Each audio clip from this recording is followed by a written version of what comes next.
I was scrolling through Instagram on a Tuesday morning when I saw it. My younger brother Ryan, grinning in a tuxedo rental shop, captioned, "Getting ready for the big day next month." My heart stopped. Big day.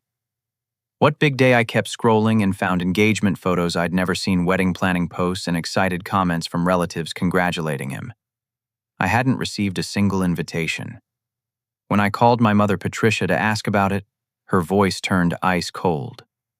"Sorry, dear. This event is only for the people we actually love," she said without hesitation. My father Gregory's voice echoed in the background, adding, "Some people just don't belong at family celebrations." 28 years old, and my own family had officially written me off. The phone call with my parents left me sitting in my apartment, staring at the walls of my modest but comfortable home in Denver. I'd worked so hard to build this life, and yet somehow I felt like I was still that overlooked kid trying to earn approval that would never come. Growing up, our household operated on a simple principle: Ryan could do no wrong, and I could do nothing right. While I maintained a 4.0 GPA throughout high school, worked weekends at a grocery store to save for college, and earned a full academic scholarship to Colorado State University, Ryan barely graduated with a 2.5 average. But when college acceptance letters arrived, guess whose mediocre admission to community college got celebrated with a family dinner at the steakhouse? The pattern continued through our 20s. I graduated with honors in computer science, landed a solid position as a software engineer, and bought my own place by age 25. Ryan dropped out of 3 different colleges, moved back home, and spent his days playing video games in our childhood bedroom. Yet every family gathering centered around Ryan's latest business idea or his weekend softball league achievements. The financial expectations were the worst part. When Ryan crashed my Honda Civic 2 summers ago because he was texting while driving, my parents expected me to handle the insurance deductible and pay for his rental car during repairs.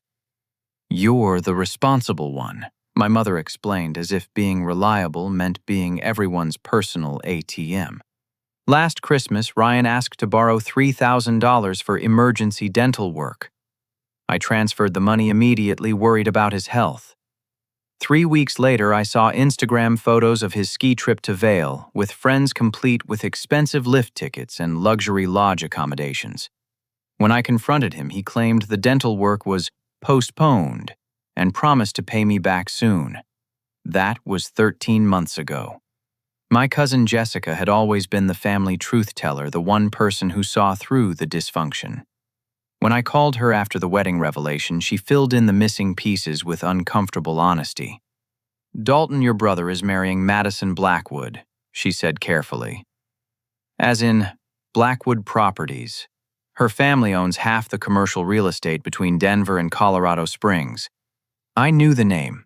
Blackwood Properties developed shopping centers, office complexes, and luxury housing developments throughout Colorado.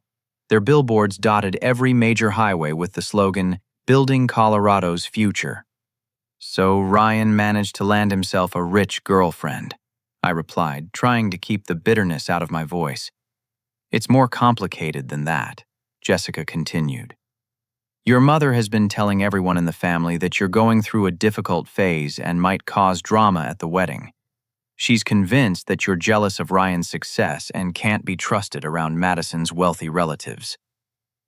Success. What success? Ryan hadn't held a steady job in 3 years.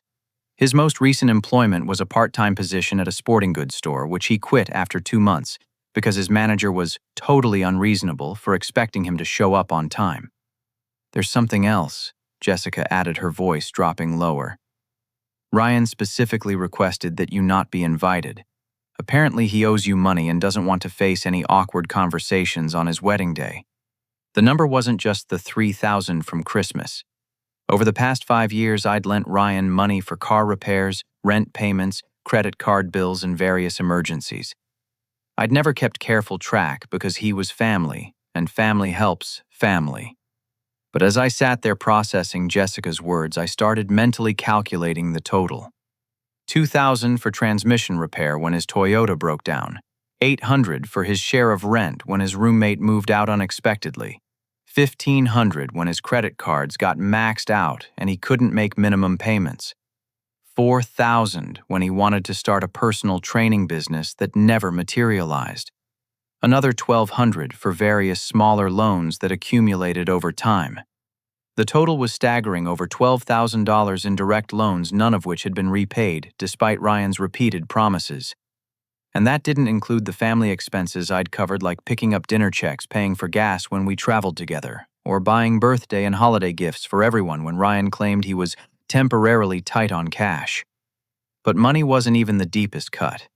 The real wound was the systematic exclusion from family celebration, combined with the expectation that I'd always be available for family crisis management. I was good enough to solve problems, but not good enough to share joy. As Jessica and I talked, I realized that Ryan's wedding wasn't just about celebrating love. It was about securing his financial future through marriage to someone whose family could support his lifestyle without requiring him to change or grow. Madison Blackwood wasn't just his fiancée, she was his retirement plan. The conversation ended with Jessica promising to keep me updated on family developments. As I hung up, I felt something shift inside me. For the first time in years, I wasn't planning how to fix this family crisis or wondering what I could do to earn my way back into their good graces. Instead, I was wondering why I'd spent so much energy trying to belong somewhere I clearly wasn't wanted. The next morning, I found myself doing something I'd never done before, investigating my own family. It felt wrong, like reading someone's diary, but I needed to understand what I was really dealing with. LinkedIn revealed that Madison Blackwood was 26 years old, held an MBA from University of Colorado Boulder, and worked as a development coordinator at her family's company. Her profile showed involvement in various charitable organizations and professional development groups. She seemed accomplished and intelligent, nothing like the gold diggers Ryan usually dated. Her father, Robert Blackwood, had built his company from a single office building purchase in 1987 into a regional powerhouse worth an estimated $40 million. The Blackwood family owned property in Aspen, maintained a primary residence in Cherry Hills Village, and had been featured in Colorado Business Magazine as one of the state's most influential real estate dynasties. Ryan's Facebook posts from the past year told a different story.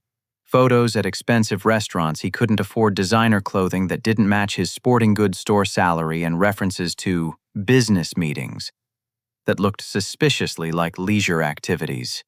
He'd been living beyond his means, probably using credit cards and borrowing money to maintain an image that would attract someone like Madison. The more I learned about the Blackwood family's wealth and status, the more I understood why my parents were so invested in this relationship succeeding. Ryan's marriage wouldn't just bring prestige, it would potentially solve all his financial problems and reflect well on them as parents. They'd finally have the successful son they'd always wanted, even if that success was entirely borrowed. My phone buzzed with a text from Marcus, my coworker and closest friend. Coffee later. You seem stressed about something. Marcus and I had worked together for 3 years, and he'd become the brother I'd always wished I had.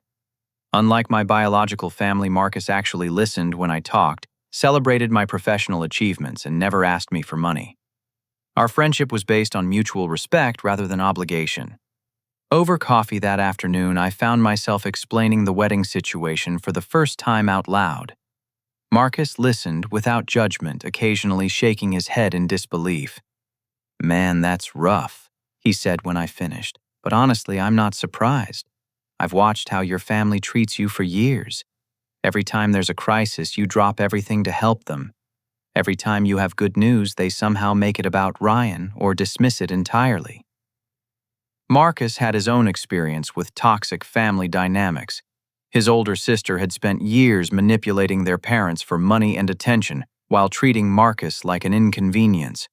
Setting boundaries with her had been one of the hardest but most liberating decisions of his adult life. "You know what you should do," Marcus suggested. "Take that European trip you've been planning forever. Stop waiting for the perfect time or for your family's permission to live your life." He was right. I'd been saving money and vacation time for a 3-week European adventure for over 2 years.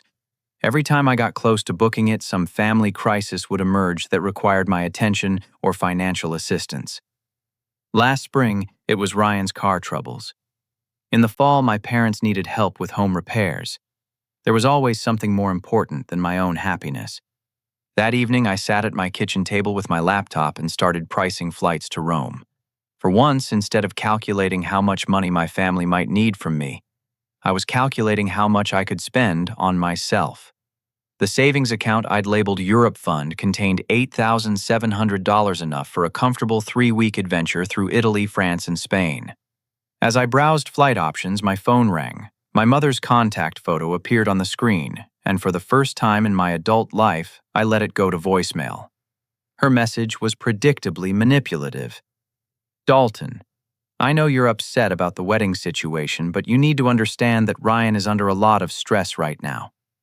Planning a wedding is expensive and complicated, and he can't handle any additional drama. Maybe we can plan a nice family dinner after they get back from their honeymoon. Call me back when you're ready to be reasonable. Additional drama. That's what I was to them. Not a son or brother, but a potential source of drama that needed to be managed and contained. I deleted the voicemail and booked my flights. 3 days later, I received something that felt like a cosmic joke. A thick, cream-colored envelope addressed to Mr. Daniel Thompson had been delivered to my apartment by mistake. The return address read, Ryan Matthews and Madison Blackwood, in elegant script.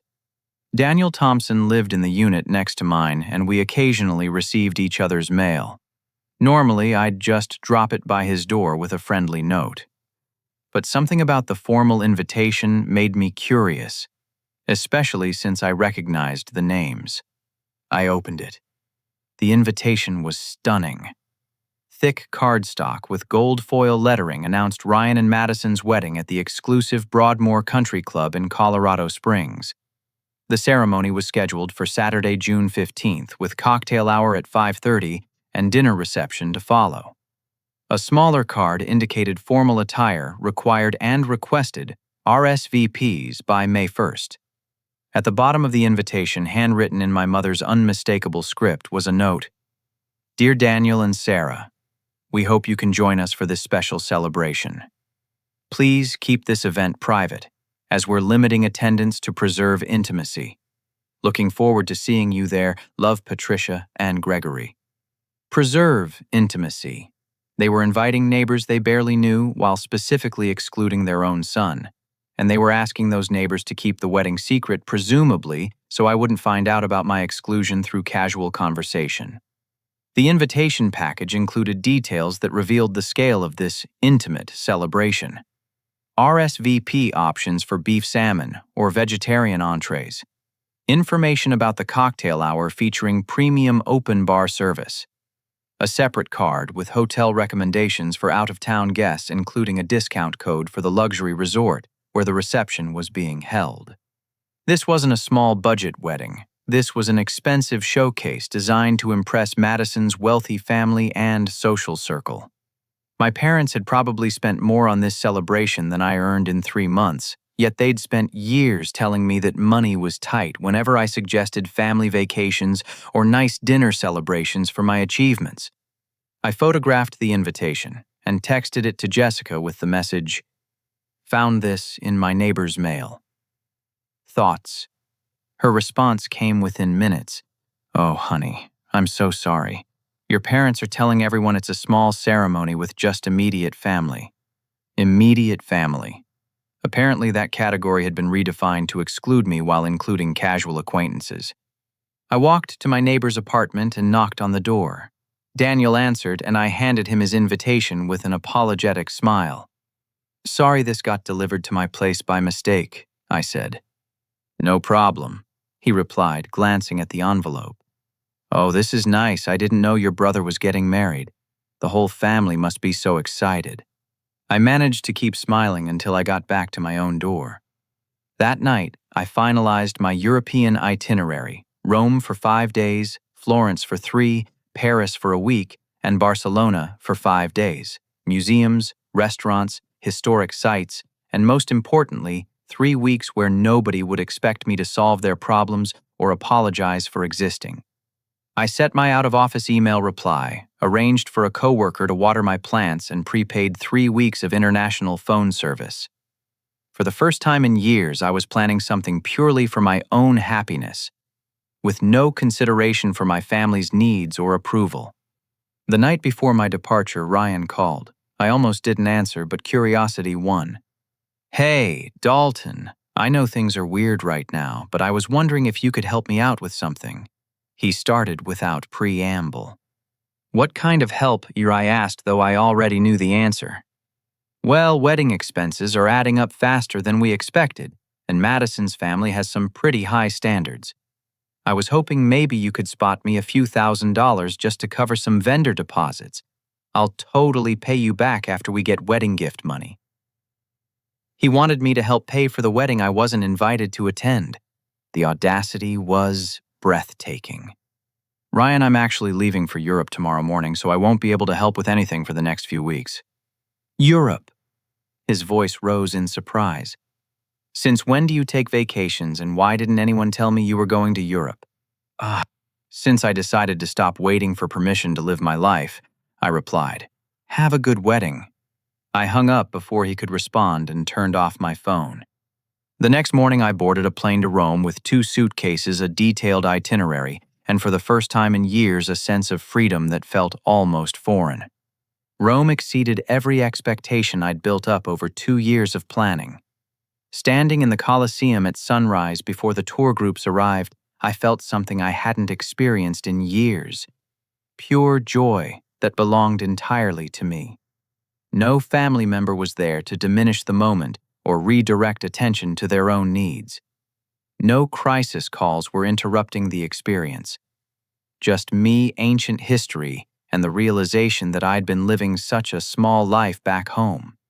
I spent 5 days wandering through museums, eating incredible food, and talking to fellow travelers from around the world. Every conversation felt refreshing because nobody knew my family history or expected me to be anything other than myself. An elderly couple from Australia shared stories about their travels.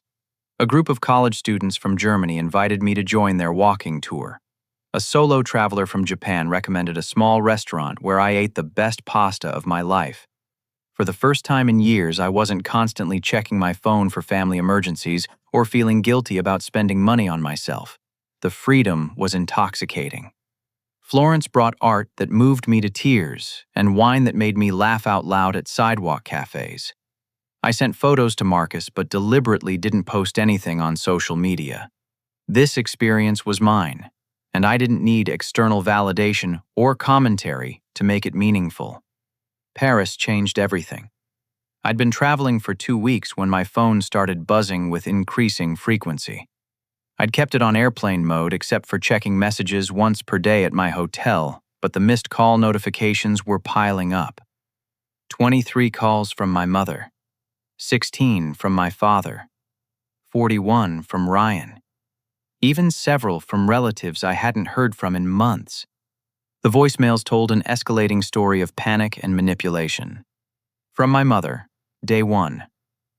"Dalton, this European nonsense needs to stop immediately. You're acting like a child, and your father and I are very disappointed. Call us back right now." Day 3. "I don't know what kind of phase you're going through, but abandoning your family responsibilities is unacceptable. Ryan needs your support right now, and you're being incredibly selfish." Day 5. "Fine if you want to act like we don't exist, that's your choice. But don't expect us to welcome you back with open arms when you finally decide to grow up." Day 7. "Dalton, please call us. There are some things happening with the wedding and we really need to talk to you." Ryan's messages followed a similar progression from anger to desperation. The most recent one, left just 6 hours earlier, was him crying into the phone. "Dalton, I know I messed up. I know I should have invited you to the wedding. I'm sorry. Okay, I'm really sorry. But I need your help right now. Madison's family is asking questions about my finances, and I don't know what to tell them. Please call me back." The final message came from my father, whose voice carried a tone I'd never heard before exhausted defeat. "Son, I know we haven't handled things well. Your mother and I made some mistakes with this wedding situation.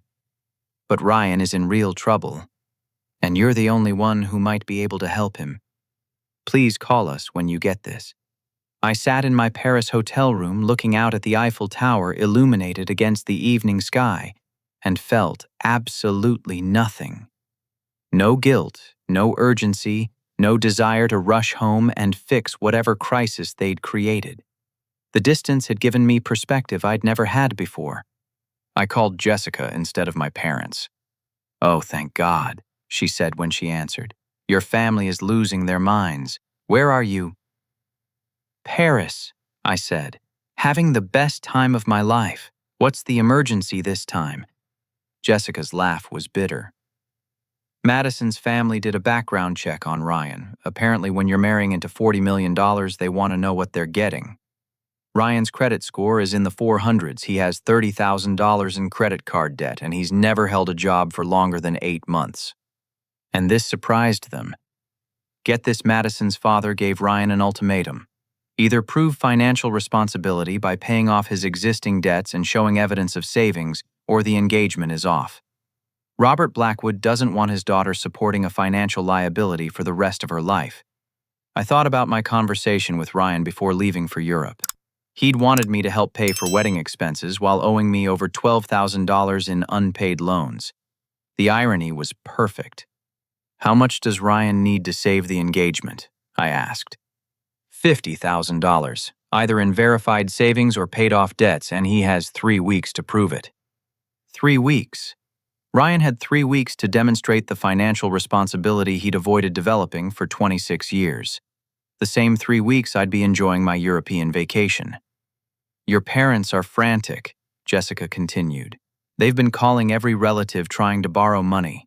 Your mother even asked my parents for $15,000, claiming it was for a family medical emergency. She lied to borrow money for Ryan's wedding. Worse than that.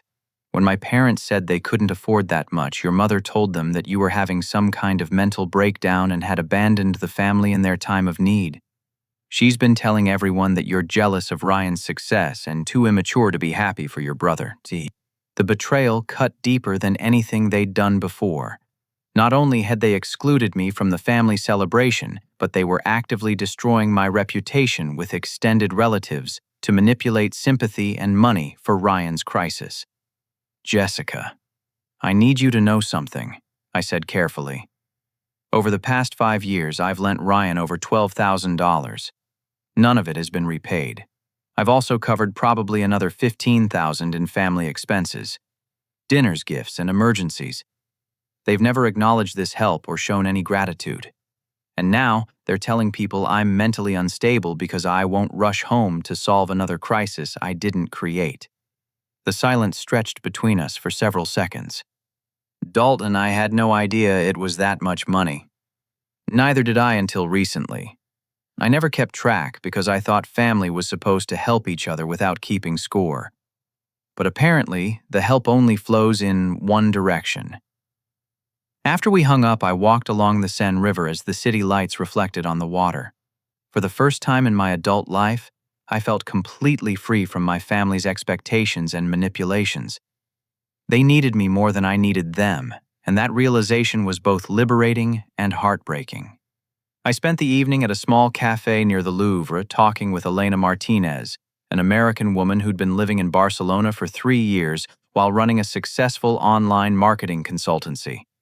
She was smart, funny, and refreshingly honest about her own experience escaping a toxic family situation back in Phoenix. "The hardest part is accepting that love isn't supposed to hurt," she said over wine and cheese. "Healthy families don't keep score, but they also don't take advantage of each other's generosity." Elena shared her story of setting boundaries with a manipulative mother who'd used guilt and financial crisis to control her adult children. Moving to Spain hadn't just been about adventure. It had been about survival and self-discovery. "How did you know when it was time to stop trying?" I asked. "When I realized I was more stressed after family phone calls than before them. When I started dreading holidays instead of looking forward to them. When I understood that I was enabling their dysfunction by always providing solutions to problems they created." We talked until the cafe closed, and I found myself sharing details about my family that I'd never admitted out loud. Elena listened without judgment and asked thoughtful questions that helped me see patterns I'd been too close to recognize. "Your family trained you to believe that your value comes from your utility," she observed. "You're not a son or brother to them. You're a resource to be managed and exploited." As I walked back to my hotel, I realized that my European trip had become something much more significant than a vacation. It was showing me what life could feel like without constant family drama and obligation. I was sleeping better, laughing more, and discovering interests and capabilities I'd forgotten I had. For the first time in years, I felt like myself instead of the person my family needed me to be. But I also knew that the real test would come when I returned home and had to decide how much of this freedom I was willing to fight to keep. My last week in Europe should have been the most relaxing part of the trip. Barcelona was everything Elena had promised: beautiful architecture, incredible food, vibrant culture, and a pace of life that prioritized joy over productivity. Instead, my phone had become a constant source of stress as my family's messages grew increasingly frantic. Elena and I had been exploring the city together, and she was helping me process the emotional manipulation tactics my family was using from thousands of miles away.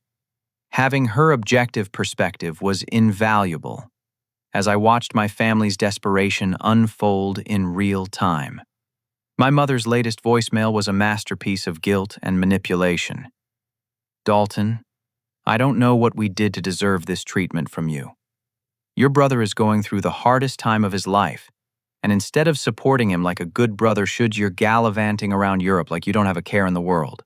Family is supposed to stick together during difficult times. When you were struggling in college, we were there for you. When you had that car accident senior year, we dropped everything to help you. Now it's your turn to be there for us, and you're acting like a stranger. This isn't the son we raised." The rewriting of history was breathtaking. When I'd struggled in college, I'd worked 3 part-time jobs and taken out student loans rather than burden my parents financially. When I'd had that car accident, I'd specifically asked them not to drive down because I knew they'd miss work and lose income they couldn't afford. They'd insisted on coming anyway, then spent the entire visit complaining about the inconvenience and expense. My father's approach was more direct. "Dalton, I'm going to be straight with you. Your brother made some mistakes, but he's family. You have the money to help him, and you know it. Sometimes being a man means doing things you don't want to do for people you love. Your mother and I won't be around forever, and Ryan is the only family you'll have left. Don't let pride destroy these relationships over money." Ryan's messages had evolved from angry demands to pathetic pleading. His most recent call featured sobbing and barely coherent apologies. "Dalton, I know I've been a terrible brother. I know I owe you money, and I know I should have invited you to the wedding. Madison's dad thinks I'm a loser, and maybe he's right. But I can change. I can be better. I just need one more chance. If you help me now, I promise I'll pay back every penny, and I'll never ask you for anything again. Please, Dalton, I'm begging you. I'll do anything." The most disturbing development came through Jessica, who'd been monitoring family communications and keeping me updated on their increasingly desperate schemes. "Your parents tried to take out a second mortgage on their house," she reported during one of our daily check-ins. "The bank denied them because they're already overextended from helping Ryan with previous debts. Your mother also called my grandmother, claiming you'd had some kind of nervous breakdown and asking for prayer and financial support. She's telling people I had a nervous breakdown. It gets worse. She's posting on Facebook about how difficult it is when adult children struggle with mental health and abandon family responsibilities. She's not mentioning you by name, but everyone knows what she's talking about. She's generating a lot of sympathy and some financial donations from church friends. My mother was crowdfunding Ryan's wedding expenses by claiming I was mentally ill and had abandoned the family. The betrayal was so complete and public that I felt physically sick." "There's something else," Jessica continued. "Madison is starting to have doubts about the marriage, not just because of Ryan's financial problems, but because of how your family is handling this crisis. She told her sister that she's concerned about marrying into a family that seems so dysfunctional and manipulative. For a brief moment, I felt sorry for Madison. She was probably a nice person who'd fallen for Ryan's charm without realizing that his entire family operated on manipulation and financial exploitation.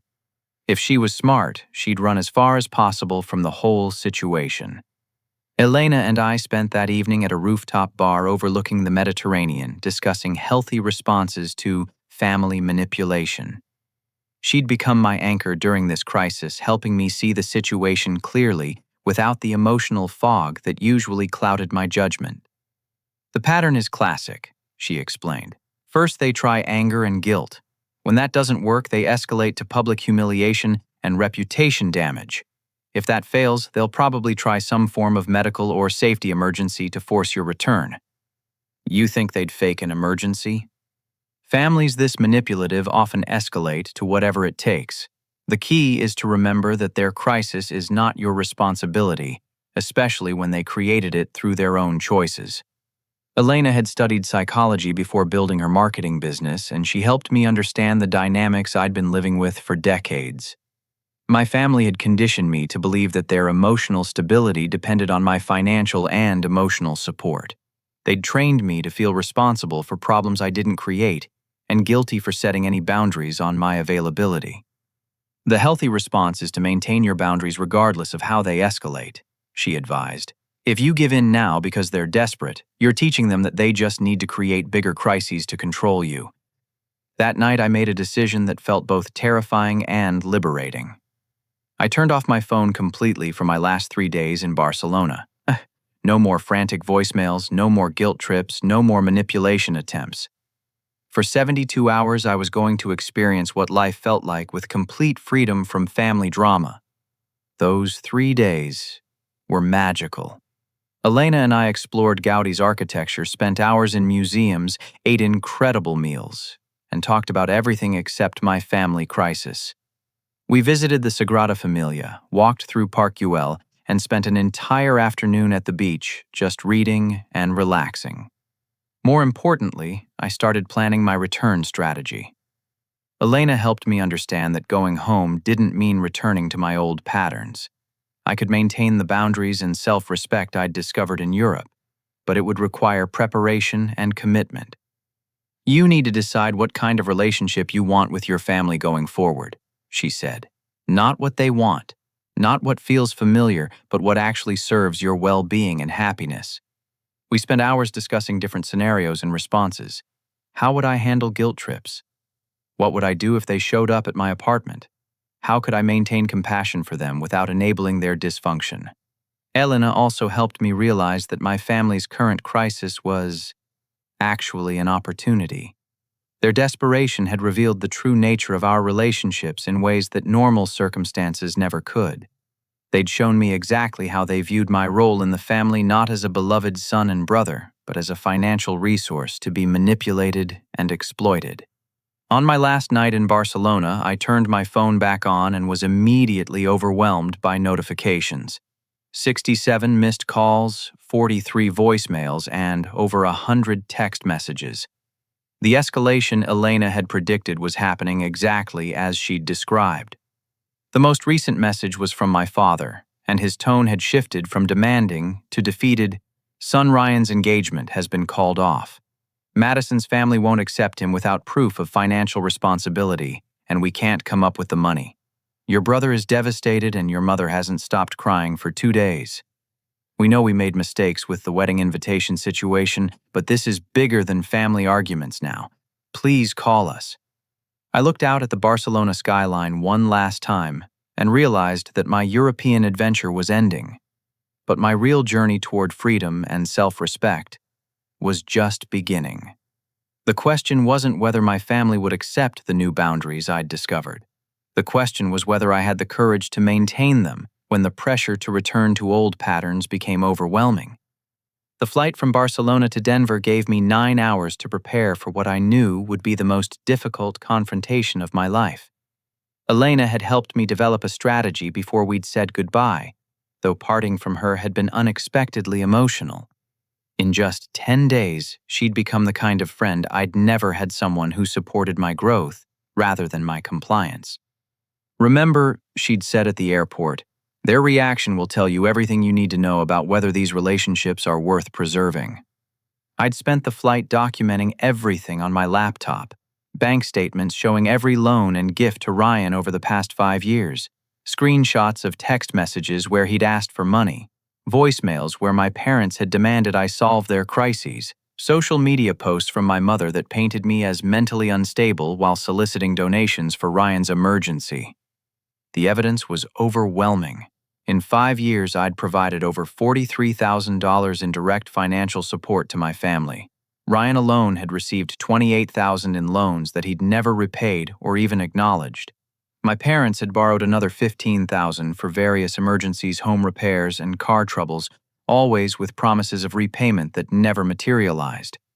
But the money was just the beginning. I'd also documented the emotional manipulation guilt trips when I tried to set boundaries, public humiliation when I didn't comply quickly enough, and the systematic exclusion from family celebrations while maintaining expectations that I'd always be available for family crises. The most damaging evidence was my mother's Facebook posts implying I was having a mental breakdown, her lies to relatives about my behavior, and their coordinated campaign to destroy my reputation with extended family while begging for money to solve Ryan's self-created problems. I landed in Denver on a Thursday evening, and my apartment felt both familiar and foreign after 3 weeks away. The space seemed smaller somehow, but also more peaceful. I'd experienced what life could feel like without constant family drama, and I wasn't willing to give that up. My phone had been buzzing constantly during the taxi ride from the airport, but I'd ignored it. Tomorrow, I would address my family's crisis on my terms with boundaries they'd never experienced before. I called Jessica first, needing to understand the current situation before making any decisions. "Dalton, thank God you're back," she said. "Everything has completely fallen apart.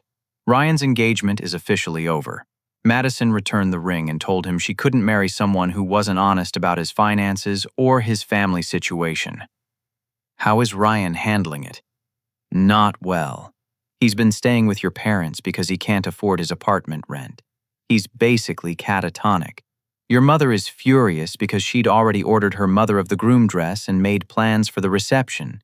She's telling everyone that Madison's family is snobby and classist, but privately, she's admitting that Ryan needs professional help." The irony wasn't lost on me. My family had spent months excluding me from wedding planning while expecting me to fund the celebration. Now that the wedding was canceled, they were probably expecting me to fund Ryan's recovery as well. "There's something else you should know," Jessica continued. "Your parents borrowed against their retirement accounts to help Ryan pay off some credit cards last week. They're in worse financial shape than ever. They'd jeopardized their own retirement security to enable Ryan's irresponsibility. The pattern of poor financial decisions was generational, and I was the only family member who'd broken the cycle." That night, I spent hours creating a detailed presentation on my laptop. Charts showing money lent versus money repaid. Screenshots of manipulative text messages and voicemails. Documentation of every crisis I'd solved and every boundary I'd been guilt-tripped into ignoring. I also researched family financial abuse and emotional manipulation tactics, printing articles that described exactly the patterns my family had been using for years. Knowledge was power, and I wanted them to understand that I now recognized their behavior for what it was: systematic exploitation disguised as family love. Friday morning, I called my parents and asked them to meet me at their house that evening for a family discussion. I specifically requested that Ryan be present as well. "Of course, honey," my mother said, relief obvious in her voice. "We have so much to talk about. Thank you for finally coming home to help us through this difficult time." I didn't correct her assumption that I was coming home to help. Let her maintain hope for a few more hours. I spent Friday afternoon getting my finances organized and consulting with a lawyer about debt collection procedures. If I was going to loan money to family members in the future, it would be with legal documentation and collateral. But honestly, I couldn't imagine circumstances where I'd be willing to enable their dysfunction again. At 6 o'clock, I knocked on my childhood home's front door, carrying a folder of documentation and a tablet loaded with my presentation. My mother opened the door and immediately tried to hug me, but I stepped back politely. "We need to talk," I said simply. The living room felt smaller than I remembered, and the family photos on the mantel told the story of my gradual erasure from family prominence. Recent pictures focused almost entirely on Ryan's achievements: high school graduation, various jobs, softball trophies, and vacation photos with friends. The few pictures that included me were from years ago, and I was usually in the background or cropped to the edge. My parents sat together on their couch while Ryan occupied the recliner where he'd spent most of his unemployment. He looked terrible, unshaven, hollow-eyed, wearing clothes that hadn't been washed recently. The golden child had finally experienced consequences, and he wasn't handling them well. "Before we discuss anything," I began, "I want everyone to understand that this isn't a negotiation. I'm not here to solve Ryan's problems or provide financial assistance. I'm here to establish new boundaries for our family relationships going forward." My father's face darkened immediately. "Now hold on, son. We're family, and family helps each other during difficult times." I opened my tablet and projected my financial documentation onto their television screen using the wireless connection. "This chart shows every dollar I've provided to this family over the past 5 years," I said, clicking to the first slide. $28,400 in loans to Ryan, $0 repaid. $15,300 in gifts and emergency assistance to you and Mom. Total family support $43,700. The room fell silent as they stared at the numbers. This next slide shows family celebrations where I was excluded or my achievements were ignored, contrasted with celebrations for Ryan's mediocre accomplishments that I was expected to attend and financially support. Click. A timeline appeared showing my graduation job promotions and apartment purchase receiving minimal acknowledgement, while Ryan's high school graduation, part-time jobs, and softball league participation were celebrated with expensive dinners I'd been expected to help fund. This slide documents the emotional manipulation tactics used when I've attempted to set boundaries or prioritize my own needs. Click. Screenshots of guilt trips, demands for immediate financial assistance, and threats to exclude me from family events if I didn't comply with their expectations. My mother was crying now, but they were tears of anger rather than remorse. "How dare you turn our family love into some kind of business transaction," she said. "We never asked you to keep track of every penny." "You're right," I replied calmly. You never asked me to keep track because you never intended to acknowledge the help or reciprocate it. You conditioned me to believe that my value in this family comes from my utility, not from love or respect." I clicked to the next slide, screenshots of her recent Facebook posts about my supposed mental breakdown. "This is what you posted while I was in Europe, essentially fundraising for Ryan's debts by lying about my mental health and family commitment." My father stood up, his face red with anger. "You ungrateful little bastard. We raised you, fed you, put a roof over your head for 18 years. Everything we did was out of love, and this is how you repay us. With respect, Dad, raising your children is the bare minimum legal requirement for parents. It doesn't create a lifetime debt that I'm required to repay through unlimited financial and emotional support." Ryan finally spoke, his voice barely above a whisper. "Dalton, I know I screwed up. I know I owe you money and I should have invited you to the wedding, but I lost everything. Madison's gone. I can't afford my apartment and I don't know what to do now." For a moment, I felt the familiar surge of sympathy that had enabled their dysfunction for years. Ryan looked genuinely broken, and every instinct I'd developed told me to rush in and fix his problems. But Elena's voice echoed in my memory. "Compassion doesn't require enabling. You can care about someone's pain without taking responsibility for solving their self-created problems." "Ryan, I'm sorry you're hurting," I said honestly. "But your financial problems and relationship failure are consequences of choices you made repeatedly over several years. I can't fix them, and trying to fix them would only enable you to avoid learning from this experience." I clicked to my final slide, a list of new boundaries. Going forward, here's what our relationship will look like. I will not lend money to anyone in this family under any circumstances. I will not cover emergency expenses or family celebration costs. I will not drop my plans to handle your crises. I will maintain respectful contact, but I won't tolerate guilt trips, manipulation, or public humiliation campaigns. If you choose to respect these boundaries, we can rebuild our relationships on a healthier foundation.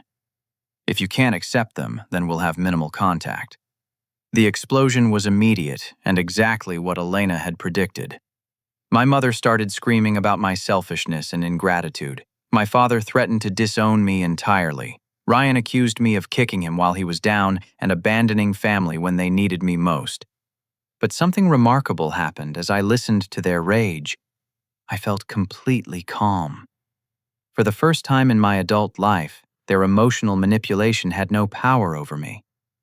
I'd seen what life looked like without their constant drama, and I wasn't willing to give up that peace. "I understand you're upset," I said when their shouting subsided. "Take some time to think about what kind of relationship you want to have with me going forward. When you're ready to respect my boundaries, we can talk again." I stood up and walked toward the door. "If you leave now, don't bother coming back," my father shouted behind me. I turned around one last time. "Dad, I love you all, but love isn't supposed to hurt this much. When you're ready to love me for who I am instead of what I can provide, my door is open." I drove home feeling lighter than I had in years, even though I knew the hardest part was still ahead. Maintaining boundaries with toxic family members isn't a single conversation. It's a daily choice to prioritize your own well-being over their comfort. But for the first time in my life, I was choosing myself. The week following my boundary-setting conversation was the most peaceful I'd experienced in years. No crisis calls, no guilt trips, no emergency requests for money or emotional support. My phone stayed blissfully quiet, and I remembered what it felt like to come home from work without dreading family drama. Elena and I had been staying in touch through video calls, and she was helping me process the aftermath of my confrontation. Her perspective from Barcelona gave me strength when I started second-guessing myself. Toxic family members always escalate before they accept new boundaries, she reminded me during one of our evening calls. The silence isn't permanent. They're probably regrouping and planning their next strategy. She was right. On Thursday evening, Jessica called with an update that confirmed Elena's prediction. "Your family is not handling the new boundaries well," Jessica reported. "Your parents are telling everyone that Europe changed you, that you've become cold and materialistic. Ryan is seeing a therapist, which is actually positive, but he's also talking about declaring bankruptcy and moving back home permanently." "How are my parents handling Ryan moving back home?" "Not well. Your father is pressuring him to find any job, even minimum wage work. Your mother is enabling him as usual, but she's also stressed about their financial situation. They borrowed heavily to try to save Ryan's engagement, and now they're struggling with their own bills. The consequences of years of financial irresponsibility were finally catching up with everyone. Part of me felt sympathy for their situation, but I also recognized that this crisis might be the catalyst they needed to develop healthier patterns." "There's something else," Jessica continued. "Madison's father wants to meet with you." "What? Why would Robert Blackwood want to meet with me?" "Apparently, Madison told her family about the dysfunction surrounding the wedding cancellation. She mentioned that Ryan has a brother who's financially responsible, but was excluded from family celebrations. Mr. Blackwood is curious about meeting the only functional member of the Matthews family." The irony was perfect. My family had excluded me to protect their image with Madison's wealthy relatives, and now those same relatives wanted to meet me specifically because I'd been excluded. "He's offering to take you to lunch next week. No agenda, just wants to meet you and hear your perspective on business and family." I agreed to the lunch partly out of curiosity, and partly because I was genuinely interested in meeting someone who'd recognized my family's dysfunction from the outside. Robert Blackwood turned out to be exactly what I'd expected from a self-made millionaire, direct, intelligent, and refreshingly honest. We met at an upscale restaurant in Cherry Hills Village, and he immediately made me feel comfortable despite our different economic circumstances. "I appreciate you meeting with me," he said after we'd ordered. Madison is still processing the end of her engagement, and she's been talking about the family dynamics that contributed to her decision. I imagine Ryan's financial irresponsibility was the main factor. Actually, the money problems were manageable. Madison comes from wealth, and we understand that not everyone starts with the same advantages. What concerned us was the manipulation and dishonesty surrounding those problems. Robert explained that Madison had witnessed phone calls between Ryan and my parents, heard the lies they'd told to borrow money, and seen the social media campaign against me. The dysfunction had made her question whether she wanted to join a family that operated on manipulation rather than honest communication. Madison mentioned that you were excluded from wedding planning but expected to fund wedding expenses. That level of entitlement and disrespect raised red flags about Ryan's character and his family's values. We spent 2 hours discussing business family dynamics and life philosophy. Robert was impressed by my educational background, professional achievements, and financial responsibility. More importantly, he respected the boundaries I'd set with my family despite the emotional cost. "It takes courage to choose your own well-being over family expectations," he observed. "Most people enable dysfunction their entire lives because they're afraid of being alone." As lunch concluded, Robert made an unexpected offer. "I'm expanding Blackwood Properties into technology integration for property management. We need someone with your technical background who also understands business operations. The position would require relocating to our coastal office in Santa Barbara, but it comes with a significant salary increase and equity opportunities." The offer was genuine and generous, nearly double my current salary, stock options, relocation assistance, and the chance to work on cutting-edge projects in one of California's most beautiful cities. "I'm not offering this as charity, or because I feel sorry for your family situation," Robert clarified. "I'm offering it because you're exactly the kind of person we want on our team, competent, ethical, and brave enough to make difficult decisions." I asked for time to consider the offer, but honestly, the decision felt obvious. Denver held my job, my apartment, and my toxic family relationships. Santa Barbara offered professional growth, financial independence, and the chance to start fresh in a place with no family baggage. That evening, I called Elena to discuss the opportunity. She was thrilled about the possibility of my relocation to California, especially since she'd been considering expanding her consulting business to include American clients. "This could be perfect timing for both of us," she said. "I've been thinking about spending part of the year in the United States, and California would be ideal for my business development." The possibility of building a relationship with Elena while establishing my independence from family dysfunction felt like the universe aligning in my favor. On Friday, I received the call I'd been expecting, but dreading. My mother's voice was different than I'd ever heard it, small, defeated, and genuinely apologetic. "Dalton, could you please come over this weekend? Your father and I have been doing a lot of thinking about what you said, and we want to apologize for how we've treated you." I agreed to visit on Sunday afternoon, but I insisted that Ryan not be present. Whatever conversation we needed to have about our relationship should happen without his crisis dominating the discussion. My parents' house felt different when I arrived. The living room had been cleaned and organized, family photos had been rearranged to include more pictures of me, and both my parents seemed nervous in a way I'd never seen before. "We owe you a sincere apology," my father began without his usual defensiveness. "After you left last week, we talked to Ryan's therapist about family dynamics. She helped us understand that we've been enabling Ryan's irresponsibility while taking your reliability for granted." My mother was crying, but these tears seemed genuine rather than manipulative. "We never realized how much money you'd given us over the years, or how often we'd dismissed your achievements while celebrating Ryan's mediocrity." The therapist called it golden child syndrome, and she was right. They spent an hour acknowledging specific instances where they'd treated me unfairly, dismissed my needs, or manipulated me into solving problems I hadn't created. The apology felt genuine, but I also recognized that lasting change would require sustained effort rather than a single conversation.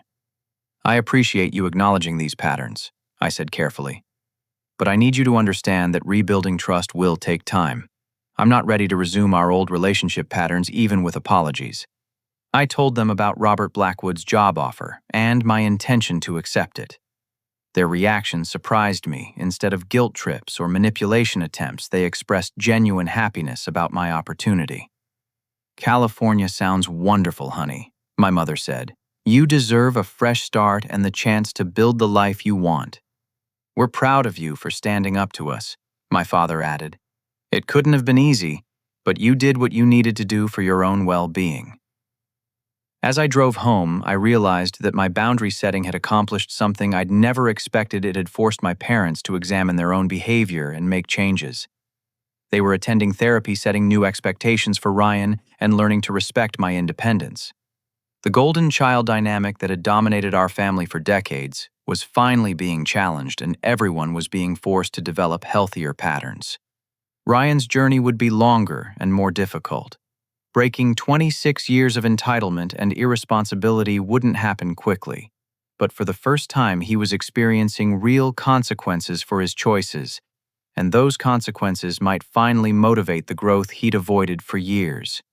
I called Robert Blackwood on Monday morning and accepted his job offer.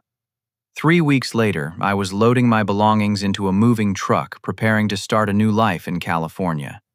My parents came to say goodbye, and our interaction felt more honest and respectful than any conversation we'd had in years. "We love you, son," my father said as he hugged me. "We're sorry it took losing you to realize how much we'd been taking you for granted." Elena was flying to Los Angeles the following month to explore business opportunities and spend time with me in my new city. The relationship that had begun during my European awakening was evolving into something beautiful and supportive.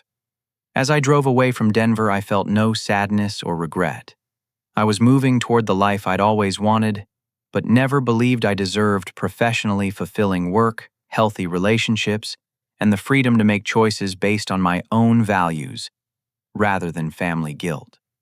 The family crisis that had excluded me from a wedding had ultimately liberated me from a lifetime of dysfunction. Sometimes the best gift a toxic family can give you is the clarity to walk away. 6 months later, I was sitting on my balcony in Santa Barbara watching the sunset paint the Pacific Ocean in shades of gold and pink. The view never got old, and neither did the peace that came with living life on my own terms. The job at Blackwood Properties had exceeded every expectation. Robert had promoted me to senior technology consultant within 3 months, and my innovations in property management software were being implemented across their entire portfolio. More importantly, I was working with people who valued competence and integrity over family politics and manipulation. Elena had relocated to Los Angeles and was splitting her time between expanding her consulting business and developing our relationship. What had started as a chance encounter in Barcelona had grown into the healthiest romantic partnership I'd ever experienced. She challenged me to grow while accepting me exactly as I was, and I was learning what love felt like when it wasn't conditional on my utility to others. My relationship with my family had evolved in unexpected ways. Ryan had spent 4 months in intensive therapy and was slowly learning to take responsibility for his choices. He'd found a job as a construction worker. Wasn't glamorous work, but it paid his bills and gave him pride and honest accomplishment. He was living with my parents but paying rent and contributing to household expenses for the first time in his adult life. Most importantly, Ryan had started repaying the money he owed me. $25 per week wasn't much, but it represented acknowledgement and commitment to making amends. He'd written me a letter apologizing for years of taking advantage of my generosity and expressing genuine gratitude for my support during his irresponsible years. My parents had continued therapy and were developing healthier boundaries with Ryan. They'd stopped enabling his poor decisions and started requiring him to solve his own problems. The change hadn't been easy for them, but they were discovering that helping someone grow was more loving than protecting them from consequences. Our family conversations now happen monthly via video calls, and the dynamic was completely different. They asked about my life without trying to guilt me into solving their problems. They celebrated my achievements without redirecting attention to Ryan's needs. Most remarkably, they'd started setting aside money to visit me in California, rather than expecting me to come home for every family event. The wedding that had excluded me had been replaced by genuine family healing, though it had taken a crisis to force that growth. Jessica visited me in Santa Barbara for a long weekend in October, and she marveled at the transformation in both me and my living situation. "You look happier than I've ever seen you," she observed as we walked along the beach. "But more than that, you look like yourself. In Denver, you always seemed like you were performing the role of the responsible son. Here, you're just Dalton." She was right. The constant stress of managing family crises had been replaced by the joy of pursuing my own interests and goals. I was taking photography classes, learning Spanish to communicate better with Elena's family, and planning a return trip to Europe in the spring. "Have you heard anything about Ryan's dating life?" I asked as we watched surfers catch waves in the distance. "Actually, yes. He's been seeing someone from his therapy group, a woman named Sarah, who's also working on family boundary issues. It's refreshing to watch him in a relationship where both people are focused on personal growth, rather than mutual enabling." The irony wasn't lost on me. Ryan's failed engagement to Madison had ultimately led him toward a healthier relationship with someone who understood the importance of emotional maturity and financial responsibility. On Thanksgiving, I flew back to Denver for my first family holiday in over a year. The gathering was smaller than previous years. Fewer relatives attended, probably because some were still processing the drama from Ryan's canceled wedding. But the atmosphere was more genuine and relaxed than any family celebration I remembered. Ryan looked healthier than he had in years. Regular work had given him confidence and purpose, and therapy had helped him develop emotional skills he'd never learned. He thanked me publicly for forcing him to face reality rather than enabling his continued irresponsibility. "I hated you for months after the wedding was canceled," he admitted over dinner. "But you were the only person who loved me enough to let me fail and learn from my mistakes." My parents had prepared my favorite meal and asked thoughtful questions about my new life. They'd framed photos of my Santa Barbara apartment and my achievements at Blackwood Properties, displaying them prominently with the same pride they'd once reserved for Ryan's mediocre accomplishments. Most importantly, nobody asked me for money crisis management or solutions to problems they'd created. For the first time in my adult life, I felt like a guest at a family celebration, rather than an employee required to provide services. As I flew back to California, I reflected on the journey that had brought me to this point. 18 months ago, I'd been a chronically stressed, financially exploited family member who measured his worth by his utility to others. A painful exclusion from a wedding had forced me to examine those patterns and choose a different path. The path hadn't been easy. Setting boundaries with toxic family members required courage, consistency, and the willingness to risk relationships for the sake of personal well-being. But the alternative, continued enabling of dysfunction, would have guaranteed that nothing ever changed. Elena met me at the Los Angeles airport, and as we drove back to Santa Barbara, I shared stories from my Thanksgiving visit. "It sounds like everyone is healthier now," she observed, "including you." She was right. My family's crisis had forced all of us to grow in ways that years of therapy might not have accomplished. Ryan had learned self-sufficiency, my parents had developed healthier boundaries, and I had discovered the courage to prioritize my own well-being. The wedding invitation I'd never received had turned out to be the greatest gift my family ever gave me. The clarity to see our dysfunction and the motivation to demand something better. As we pulled into my driveway, I looked at the life I'd built for myself: meaningful work, healthy relationships, financial independence, and the freedom to make choices based on love rather than guilt. None of it would have been possible if I'd continued enabling my family's manipulation. The most profound lesson I'd learned was that family love shouldn't require the sacrifice of personal well-being, financial security, or individual growth. Healthy families celebrate each other's success rather than exploiting it. They provide support during genuine crises rather than creating artificial emergencies to maintain control. Sometimes the most loving thing you can do for people is refuse to enable their destructive behavior, even when that refusal causes temporary pain. Sometimes the most courageous thing you can do is choose your own happiness over other people's comfort. And sometimes the family that truly loves you is the one you build for yourself, rather than the one you're born into. 6 months later, Elena and I were engaged planning a wedding that would include people who genuinely celebrated our happiness, rather than viewing us as resources to be managed. My parents and Ryan would be invited, but the celebration would be about love and commitment, rather than family obligation and financial exploitation. The guest list would include people who'd chosen to be part of my life, rather than people who felt entitled to my support. The difference was everything. As I write this story, I want you to think about the relationships in your own life. Are there people who celebrate your success or only contact you when they need something? Are there family members who make you feel guilty for setting boundaries or prioritizing your own well-being? Have you ever found yourself financially supporting people who show no gratitude or intention to reciprocate? Have you been excluded from celebrations while being expected to fund them? If any of this resonates with your experience, I want you to know that you deserve better. You deserve relationships based on mutual respect rather than one-sided utility. You deserve family members who celebrate your achievements rather than diminishing them. You deserve love that doesn't come with impossible conditions or financial expectations. Setting boundaries with toxic family members is one of the hardest but most important things you can do for your own well-being. The temporary pain of confrontation is nothing compared to the lifetime of stress that comes from enabling dysfunction. Choose yourself. Choose your peace. Choose relationships that add value to your life rather than draining it. You are worth more than your utility to others, and the people who truly love you will prove it through their actions rather than their demands. Thank you for listening to my story. If it helped you recognize unhealthy patterns in your own life or gave you courage to set necessary boundaries, please share it with someone who might benefit from hearing it.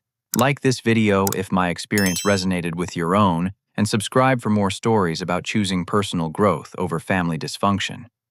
Remember, the family that truly loves you will support your journey toward happiness, even when that journey requires leaving them behind.